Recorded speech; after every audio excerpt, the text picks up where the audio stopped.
The Project. Kuwait. Learn. Live. Vacation. Is it important? Is it not important? Many people dismiss the idea of vacation. I think having mental health days are very important, and vacation is part of your mental health. So if you ever want to learn about vacation, should you do it, should you not, what are the benefits? Please tune in to our episode on Mental Health Day, vacation, taking care of yourself, and prioritize you. I am in this episode too, by the way. So stick around and you'll get to listen to me talk a little bit about vacations. Good job, Dr. D, on the intro. All this and more in today's episode. Me again? It's on you. I just started it. So vacationing, taking time off, it's very, very important. How's your vacation going so far? I feel like, I'm always busy, even on vacation. My kids are like, what is this? Why are we on a time frame? And I think the idea is that I feel routine is very important when you're vacationing, but also because I just a very busy person and I like being busy. So I don't know how to sit at home and do nothing. But it doesn't bother me because I feel like when I keep in Kuwait, I'm always busy and I've got this job and that job and I do all these things. And that's just part of my personality. So my son was like, why can't we just stay home and just relax? I'm like, oh, that's boring because that's not really, I think, his concept of vacation would be we're just going to hang out and do nothing. And my concept of vacation is do as much as you can, but still have fun at it. Yeah. So it's been going, it's really, really good. And I feel like it's, to be honest, but I do like those vacations that are smaller. I don't like these vacations that are 1 month, although because I come to the States, it's hard to just come for a week and leave. But oftentimes during the year, I try to do these 4 or 5 days with the kids. It's nice. You go, you disconnect and you come back and you feel like you're fresh. And I feel like a lot of people don't really do that. And it's very, very important that they should do that. So these 1 month vacations, sometimes I feel like, okay, it's time for me to go back. But I constantly talk about the idea at least for my clients, is that it is very important that they continue having, time off, disconnecting, even if they have to go to a chalet on the weekend. Social media, we need to disconnect from it and make sure that we are not bombarded by all this information that we get in that a lot of times are negative. So it's, I feel like everyone needs to do it. How's your vacation? Oh, it's going great. I mean, for me personally, I like the long vacations. I mean, oh, you do? Yeah, I like the long vacations just because I get to switch off a little bit and I love seeing DJ develop, when we're away from Kuwait because we're outside. True. He's at the, when we first got to Boston, he couldn't climb the monkey bars on his own. And 5 days later, he did the whole strip of monkey bars and he just got down. He was so proud of himself. And I was standing up clapping. You know what I mean? Yeah, that's true. So for me, it's and I was telling Hey, I was like, let's extend. And she's like, no, this is where I'm drawing the line. She was like, we're drawing the line. If I extend once, you're going to do it again. Because there was a year I extended 3 times in the same vacation. So, I mean, for me, it's just seeing him develop and seeing him go through that process compared to Kuwait, because we know in the summertime kids sit inside and it's very tough. hot. It's really tough and it's really hard to find things to do. And I actually spend more money when I'm in Kuwait than when I'm over here because you go to Magic Planet, you go to this, you go to that, and then lunch and whatever. By the end of the day, you wind up spending 40 KD, and you're like, what did I get out of it? Yeah, and when we were in Kuwait, for example, I mean, I try to get my kids, at least they have piano, and then they have skating. So I felt like we needed, and then 2 hours of reading because it's very important that they at least do some educational because my kids are much older than yours. But it's true because they spend most of the time inside the house and they're not, and that's why I was telling you, I love Chicago in the summer because we're out all the time. It's nice weather. They can sit outside in the garden. We can go to the park. I mean, just even driving and not even having the air conditioning on because for us, it's not really that hot. So we hardly ever use the air condition. Yeah. And then I want them to be able to have that experience of what it feels like to be outdoors and enjoying it. So when we're visiting family, like yesterday, we visited some friends, we sat outside and I'm like, it's not too hot for us. This is what I want the kids to have an experience, the backyard, to be able to, to do barbecue. Yeah. Yeah. So I think you're right, but I feel like, I don't know, I would be like, hey, I couldn't extend. So it's time to go. And for me, it's because of the routine. Routine is very important also. That's what she kept bringing up. She's like, we got to get into the routine of things. We need at least Yeah. a couple weeks and whatever. And Yep. I'm the type of person where I'm like, all right, dude, like I just want to stay, have fun. But speaking of air conditioning and vacationing, I think this is a really important point to talk about, and you can weigh in on this.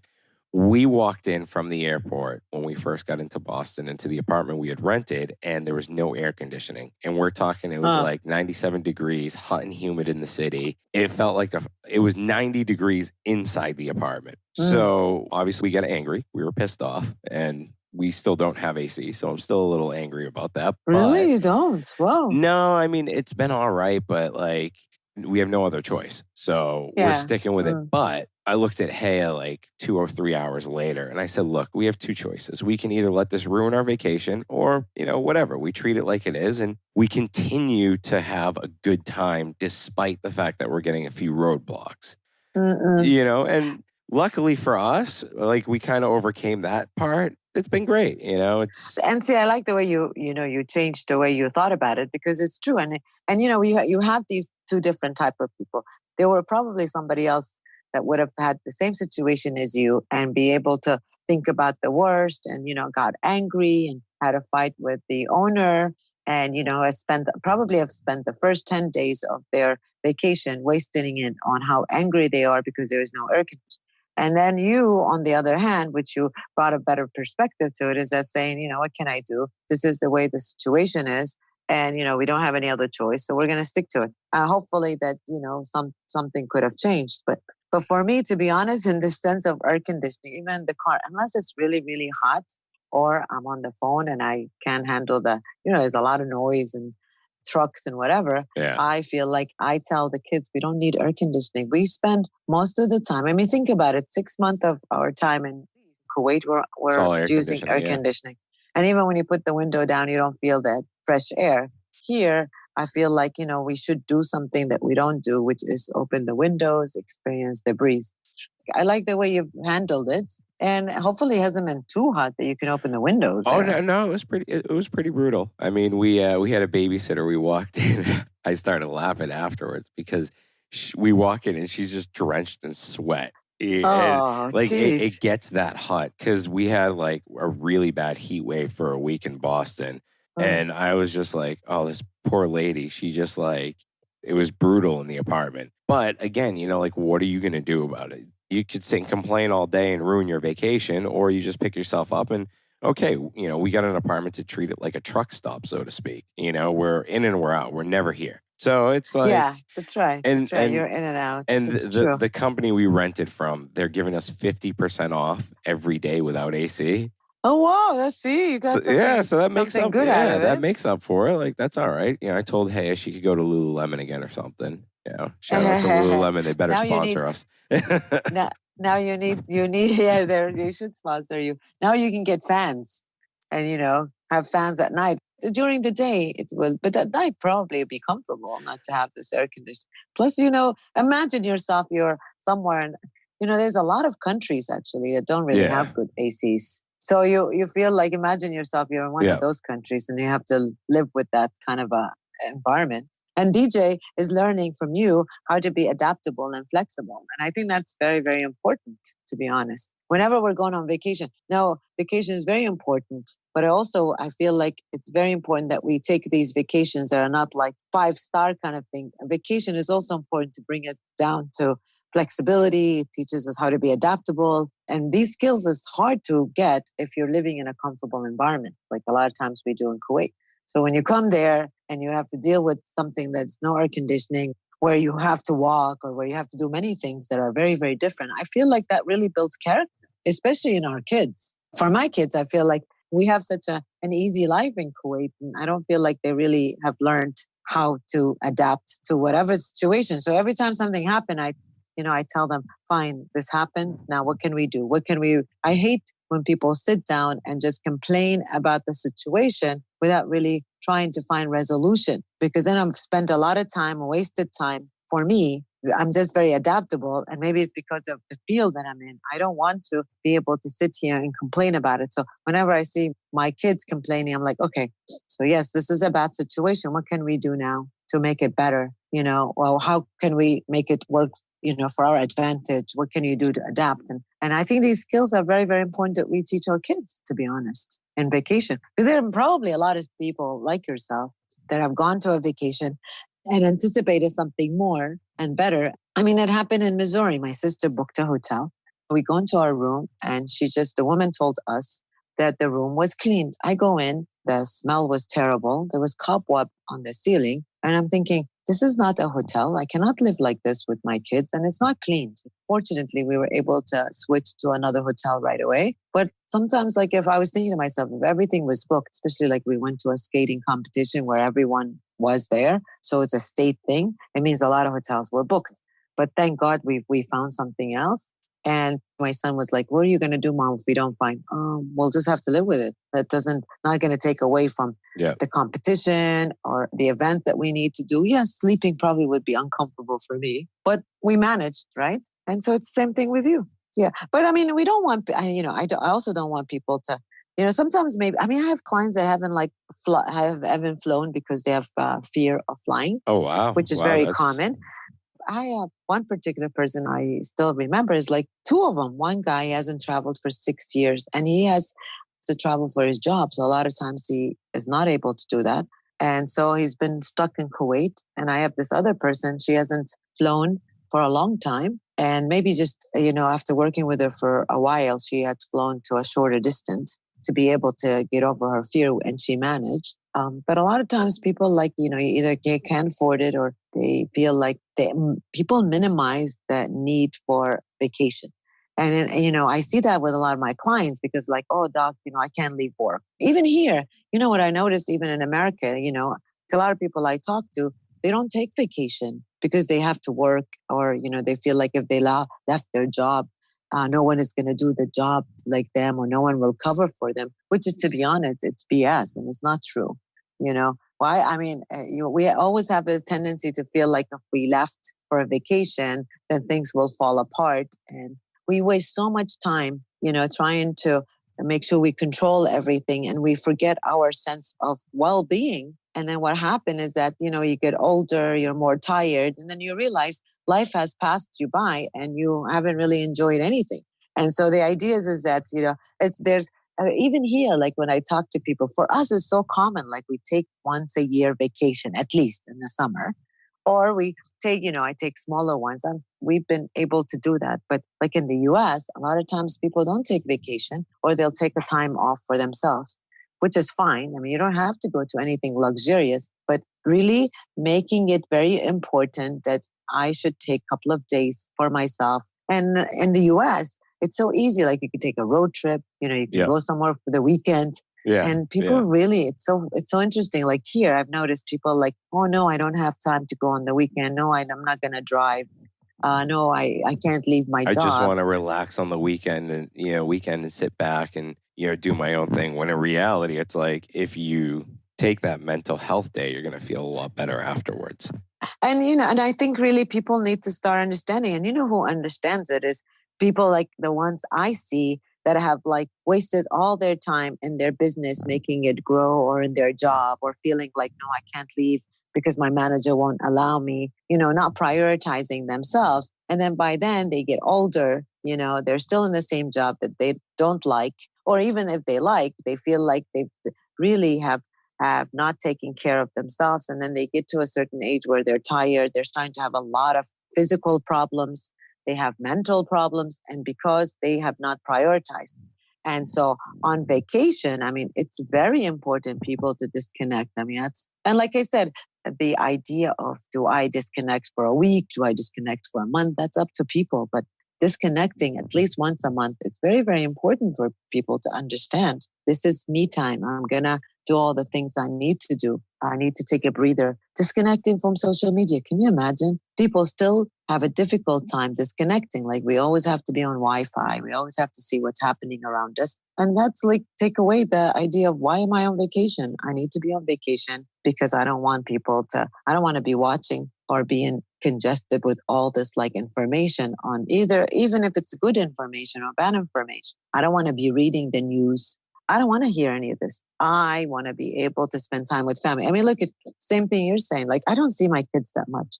So I feel like this is the time where I do hang out with my kids and we do things like, in Kuwait, they take ice skating classes and I'm never there. My son the other day is like, you never come and see us. And I'm like, that's why I'm here. I'm putting you in skating classes and I'm there every day. I take you there. We sit there. And I don't have I don't have the opportunity to do that in Kuwait because I'm working. I want to be able to make up some of that time. And family time is very, very important. People need to do things as a family. And when you work in a very, very busy lifestyle, we tend to forget the importance of that. And then by the time I have time to spend time with my kids, they're going to be all grown in college and they probably don't want to do anything with me. They're going to be the ones that are like, nah, I'm too busy for you, and that stage comes. That's right. That stage hits all of us. I mean, I know I went through it. Every kid's gone through it, or every person, so to speak. True. Unlike probably me, because my son's my best friend. So I had to throw that. I had to throw that one out there. I had to throw that one out there because I know you hate when I say that. I hope you have other best friends besides your son. No, I do. No, I definitely do. I have my wife too. my wife and apparently my CrossFit coach, who I speak to just as much as my wife, if not more. Really? Do you really? Yeah. CrossFit there or in? No, my coach in Kuwait. He's probably like, well, this guy just stopped messaging me. He's supposed to be on vacation. But I don't know who was it. It was Dr. Klapis. Do you remember her? She was at AUK. Yeah. She Kathy Klapis. Yep, Kathy Klapis. She told me one year, I don't know what was wrong. I was like having a bad day. I snapped at someone in class or something. And she was like, do you need a mental health day? She was like, we all need them. Just take one. And she was like, go home. And it was like, okay. So since then, you know how you were talking about your short getaways? Mm-hmm. I've been following suit where I kind of, sick days, in my opinion, are meant to be taken, right? And this is my opinion. Right. This is personally. So if you have some sick days, don't let them go to waste. I take them at the end of every month for a 3-day weekend. And that's my mental health day, and you just kind of, it re-energizes my batteries till I get to my long vacation. So, and I think, I mean, look at, when Kathy was saying that is because if you wouldn't have taken this mental health, then you would have continued to be able to snap at other people. And I feel the same way. Like for me, I spend most of my time either teaching students or listening to clients. So I'm bombarded by a lot of issues. And I know me, like everyone should be able to be aware of their body, right? Like I know when I get snappy or I'm starting to get tired, right? I mean, and usually for me, it's like, that's the time I know I need to take a vacation or I need to get away. I mean, sometimes like people have sick days they don't use. And they think that is because they're trying to prove something to their manager. You're not really proving anything to the manager. Like it amazes me how they don't take their sick days. They don't take their personal days. And because they're worried that this is going to reflect bad on them at their job or that, the work is not going to get done because I'm not here. I mean, we are all replaceable. I think people really need to get idea that we're all replaceable. They need to get over that fact. Yeah, you're right. And we don't get over that fact. And the idea is like, no, I can't leave because I have a big project happening. No, I can't leave. I can't do this. And the idea is that, because we feel like we need the routine or we don't really appreciate the time that is given. If you have 6 days, take it. It's better. Because for me, for us in the university, we don't really have sick days. I mean, obviously you can call in sick. Well, you guys are teachers. It's a little more difficult, I would assume. And right? I have to make up the lecture. For me, it's very difficult. But whenever we have school, I mean, you see like a lot of the professors too, whenever we have school vacation, I mean, some people, they're single and don't have like dependent, then they'll go somewhere away that they could do that. But for me, it's like, because of my kids and I have to work it around their school time. But like when we have days off, I'd like to, my kids laugh because I love going to the salons. I go to the salon and I do spas and I do these facials. It's very important and it makes me look better. It makes me look healthier. Even exercising, like, if people really need to understand that, this is even mental health days, I could exercise and that's good for me. So you got to figure out what is going to give you an opportunity to disconnect. And disconnection is good. People shouldn't look at disconnection as something that I'm going to miss out. Like you probably know people like that they feel like they feel like they're missing out on something Yeah. if they take off or, and they can't do that because they want to be in control of things. But ultimately, these individuals have a lot of negative energy and then they put it out like you. If you snap at someone, they'll put it out on other people that are, and it's very unhealthy. And it can create, it makes you angry, it makes you fight with people, it makes you lose relationships. People come home and they snap at their kids or they snap at their, significant other. All of these things affect your relationship with other people and it's affecting your relationship with yourself. Somehow this toxic energy, this toxic people that come into your life, you need to get rid of them. We all need to detox and detoxing is very important. So, I don't know what I need to help people understand that this is so important. You're not losing anything by taking time off for yourself. No, you're right. And people get mixed up, and I'm going to throw exercise in here because that's like kind of my background. Like people throw it into the exercising like, oh, if I take time off, I'm going to lose muscle mass or I'm going to gain weight or I'm going to do this or I'm going to do that. And in reality, it's like recovery is just as important as the working out process. If you don't recover, you can't work out, and then personally, I always know when I need like a break because my body tells me. It's like I push too hard and my body will shut down for 3 days and I'll feel like crap and whatever. And or I'll push through it and I'll just get really sick for like 2 days. And people need to know, like you said, the time when they need to switch off and just detox from the reality that they're in and the people that are around them. Because sometimes it's good and it actually strengthens your relationship with the people around you when you kind of take some time off away from them. Me and Haya, we took a night off from DJ. He stayed with my sister and it's the second time we've been away from him in a night since he's been born. And, like we woke up and it was like, oh, okay. Like I looked at her, I was like, wow, I feel, I love my son more than anything in the world. But I think when I saw him afterwards, I was like, oh my God, I missed him, and that was good. Yeah. It was a good feeling and it felt really good. And I think we needed that time for ourselves, just to detach as parents for, 17 hours. And it made a world of a difference. So I get exactly what you're saying. And I had that fear of missing out. Like I told my sister, I was like, oh, well, what if he jumps in the pool backwards or what if this or what if that? And she was like, so I videotaped before you. And I was like, all right, fair point. So. And, you're bringing a very good, important point. I think the other thing is that, people need to take time away from their kids. Like, especially these vacations and we are with our kids for and it's nice that you have that support system where you could say, can you keep DJ? Because a lot of times you also want to do grown-up stuff.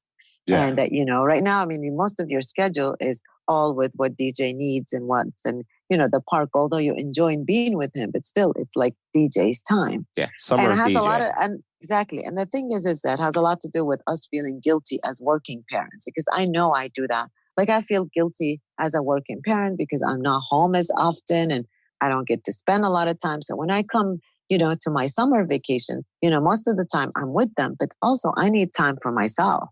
And I feel like, I do everything that has something to do with them.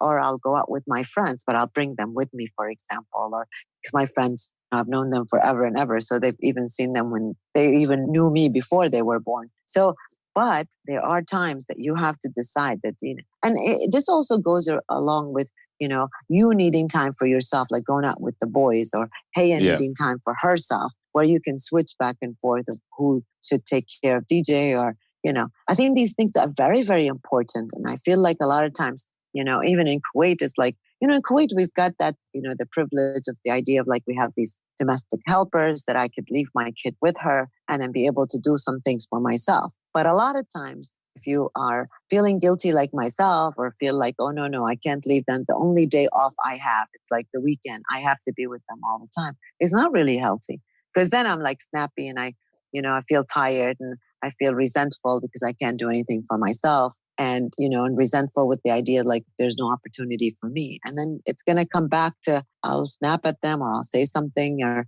my mood will be so angry. So I feel like people need to really prioritize. Couples like you guys prioritizing each other than prioritizing time with DJ.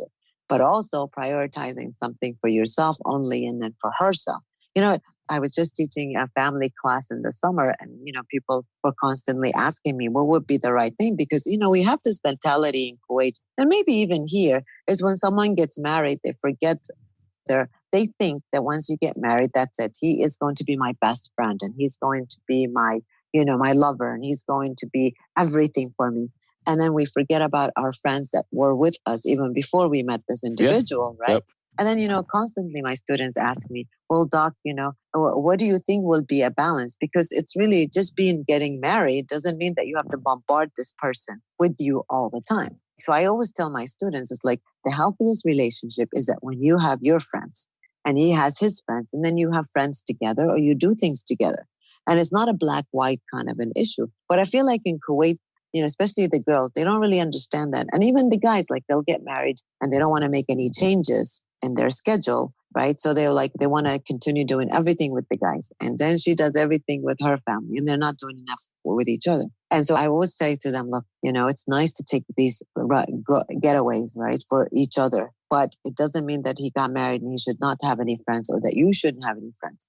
But it's nice to have time for yourselves and time for each other. And so a small vacation, for example, with each other. So that way, especially in marriage, it's like, when you are bombarded, and you know yourself, once you have kids, your priority shifts. Yep. The way your time management shifts. And I feel like that's when we have conflict in their marriage, is that suddenly now all the woman's priority is with the child because she had kid, and she forgets about the responsibility or the time with her husband. He escapes because she's busy with the kid. He escapes and goes with his friends all the time. Yeah. And so they don't do anything together. And so I feel like sometimes you need a vacation with each other if you can have babysitting. And sometimes you need family vacation. Those are very, very important. So people really need to understand I'm a human being after all, and I need me time and I need us time, So how would I think that's a great point, and I love what you just said. So here's a question for you: how do we deal with separation anxiety as parents or as spouses from each other? Because I think that's a real thing that some people deal with. I just said I dealt with it. Like I literally had separation anxiety from being away from my kid for less than 24 hours. Of fear of missing out. And it's such a difficult process to overcome sometimes. So what are some of the steps people can take to overcome separation anxiety?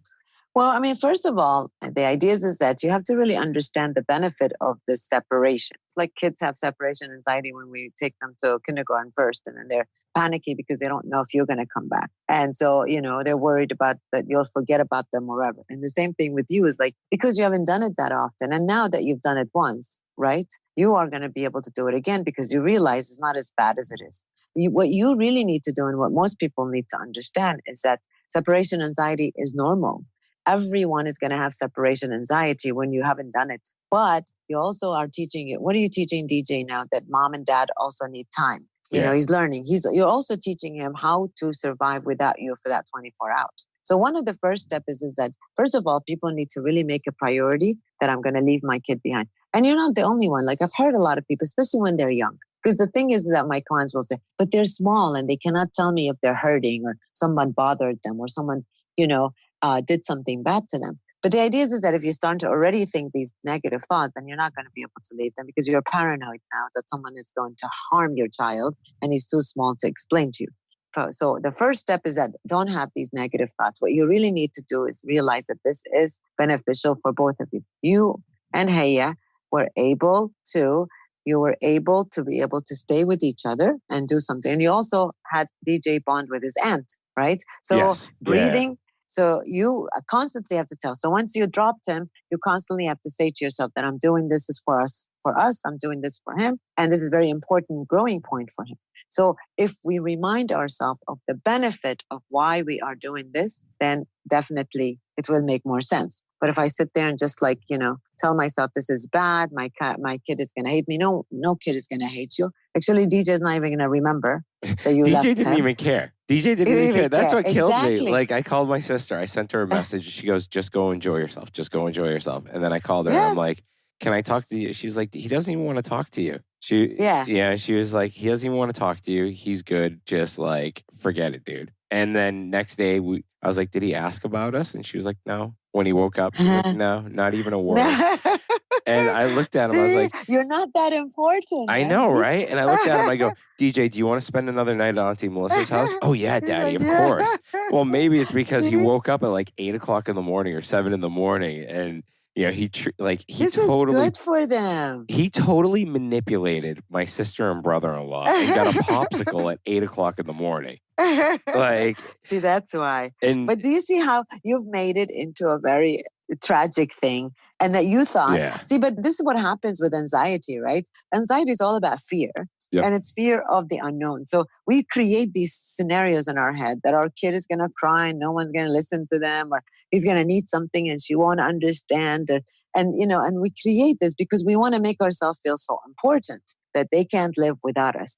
Ultimately, as I said, your manager can live without you, so can your kid. And you're teaching him how to be really dependent because, with you, he reacts in a certain way. He asks for certain things. He knows how to manipulate you. And now you're teaching him how to be able to live with other people and survive and have a good time. This is socialization. This is when you start. Right. So I recommend that everyone needs to do that and not call it separation anxiety, to be honest.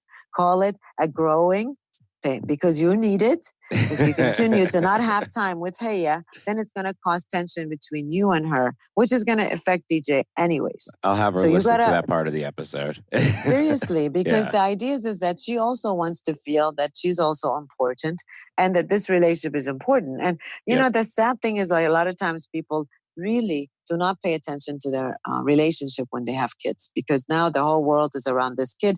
And, most of the time I ask people, why do you do that? And they're like, because they're dependent, they're small, they can't ask for things. He's an adult now, he can manage his thing. But the idea is that still people, husband and wife will need to feel that they're important and you're prioritizing it. So next time, I think you should do it more often now before you go back to Kuwait. That's good. Because DJ will not mind. That's a great point, but it's a vacation for him too. Yeah. No, that's true. No, that's 100%. It's just tough in Kuwait because, like, surprisingly, I mean, my sister's hardcore. Like, she's like by the book and everything. But with DJ, like, it's open. It's open season. Like to do whatever he wants. And and he only comes once a year. He's never agreed to sleep over somebody's house. Like he's never agreed to the process itself. And actually, it's an anxiety process. Actually, and the reason why he was able to do it with your sister is because that's his aunt, and he knows she's a safe place. So not only are you going through separation, he's also. So if you put him somewhere where he doesn't, I remember the first time. My son, even though he's 14 now, but last year he was 13, there was the first time I put him in a summer camp where there was boarding summer camp. I'm starting to do that more. And it was the first time 2 years ago where he traveled by himself. Mm-hmm. And the idea is that, so I was also worried and I want him to be on the phone. And then I told myself, look, I'm not the only one that can take care of him. He's in good hand. The airline takes good care of the kids. Actually, I thought he was going to be stressed. He comes back. He's like, Mom, I love traveling by myself. Please don't travel again with me. And I'm like, why? And he's like, Mom, they give you VIP treatment. They put us in this room. They come and check on us. They gave him free Wi-Fi on the plane. That is funny. And then I was like, this is great. See? What I was thinking is the worst. And he's going to think, Mom, you abandoned me. How did you let me go across the country without you? I realized this is really very helpful. It taught him a lot of things about himself. So I feel like everyone should do it. And vacation. Remember, vacation. It's important. 1 week, weekend, a month, it doesn't matter. Everyone should do it once a month. That's my idea. Straight from the best psychologist in Kuwait, Dr. D. Take a vacation. There you go. Thank you, everybody. Enjoy your time. Thank you. Bye. Thanks for listening to this episode. If you enjoyed it, please head over to iTunes to subscribe, rate, and leave a review. You can also find us on Instagram at The Project Kuwait. Thank you, and join us next time.